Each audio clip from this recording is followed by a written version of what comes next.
So what's up guys, welcome back to my channel. So देखते हैं Sunny Kumar channel में बहुत सारा स्वागत है। सो ऐसे ऐसे कार्टून की वीडियो देखेंगे हमारे पेज को सब्सक्राइब करें, ज्यादा से ज्यादा इसको प्यार दिखाएं। तो लेट्स सी गाइस, बिना समय का वीडियो को स्टार्ट करते हैं। आ जाओ हम स्क्रीन में। मन बहू। श्रुति का व्यवहार अपनी सास के प्रति बिल्कुल अच्छा नहीं था। वो अपनी सास को सिर्फ घर पे बोझ ही समझती थी। इतना राशन लाना पड़ा इस महीने। पैसे आते हैं हाथ में और चले जाते हैं, और ऐसे में आपकी माँ के खर्चे अलग। ऐसा कितना खर्चा करवा देती है माँ, हैं? और वैसे भी तुम तो कमा नहीं रही हो ना। आखिर तुमने बोल ही दिया ना कि मैं पैसे नहीं कमा रही हूँ। दिखा ही दी मुझे मेरी औकात। जताई ही दिया ना कि मैं किसी काम में नहीं आती हूँ। अरे तुम गलत समझ रही हो। मेरा कहने का मतलब था कि तुम हर बात का इल्जाम माँ पर मत लगाया करो ना। तभी बगल के कमरे से माँ आ जाती है। अरे बेटा, इतना तेज बोल के मत लड़ो, बाहर वाले सुन लेंगे। माँ जी, सुनने दीजिए उनको भी।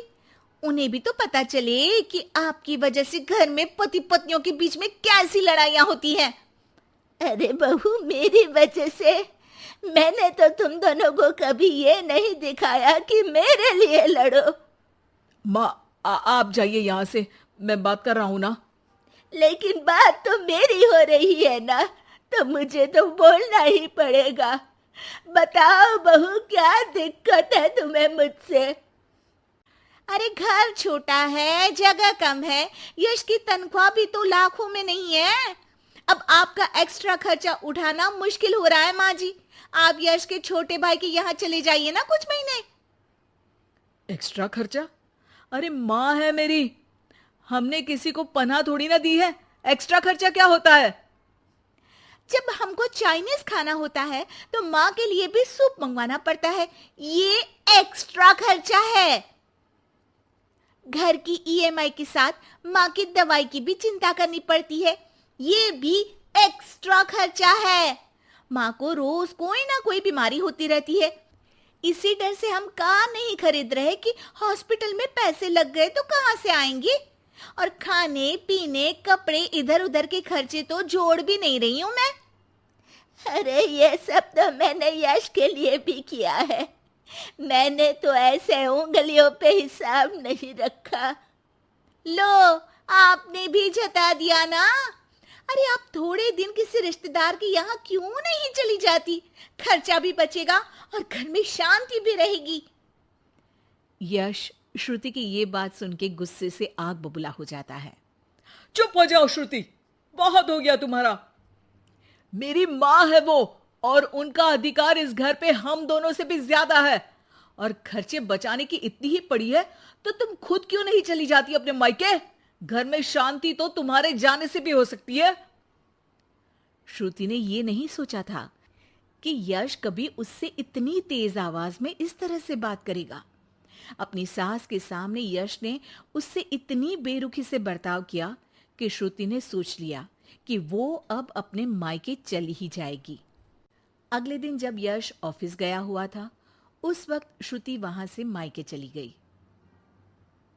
माँ, कैसी हो? अरे बहू के राज में जी रही हूँ बेटा, अच्छी ही हूँ। तू बता, अचानक कैसे आ गई? अरे सास से खिटपिट हो गई। मैं थोड़ी देर वहां नहीं रहूंगी घर में तो अकल ठिकाने पे आ जाएगी उनकी।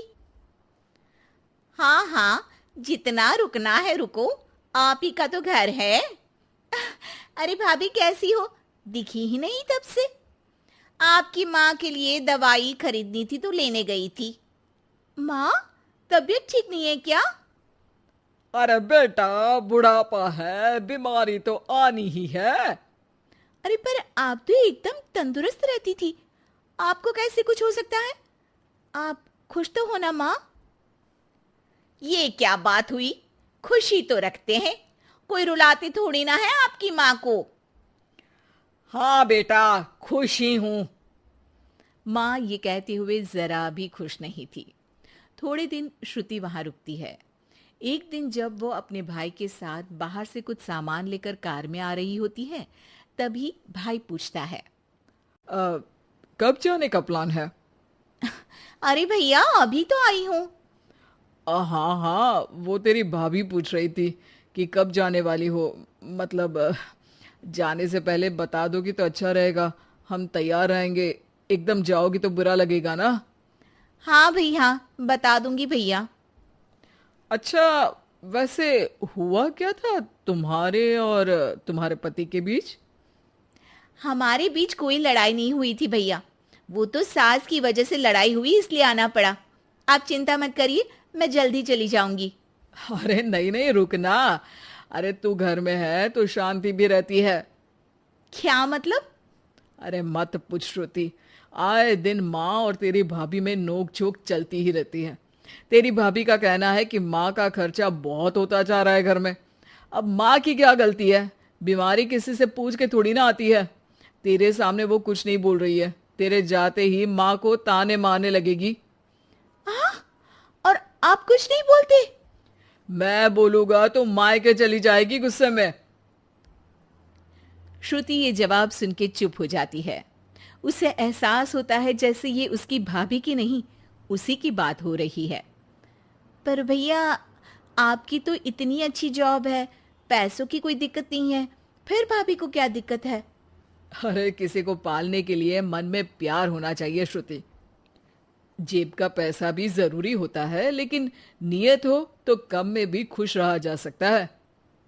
श्रुति उसके बाद कोई सवाल नहीं करती है और जाके सीधे अपने भाभी से कहती है, भाभी आप माँ को अच्छे से नहीं रखती हो।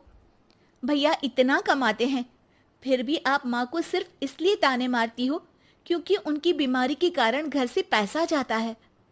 आपको मेरी माँ से लड़ना नहीं चाहिए भाभी। अच्छा, तुम इतनी समझदार हो तो अपनी सास से क्यों लड़के आई हो? श्रुति की आंखों के सामने वो सारे पल आ जाते हैं जब जब उसने अपनी सास को परेशान किया। वो उसी वक्त अपना सामान पैक करती है और जाने लगती है। अरे तू तो रुकने वाली थी ना श्रुति। जाना पड़ेगा, सासू माँ बीमार रहती है, उनका ध्यान रखूंगी माँ। अरे पर तू तो उनसे लड़के आई है ना।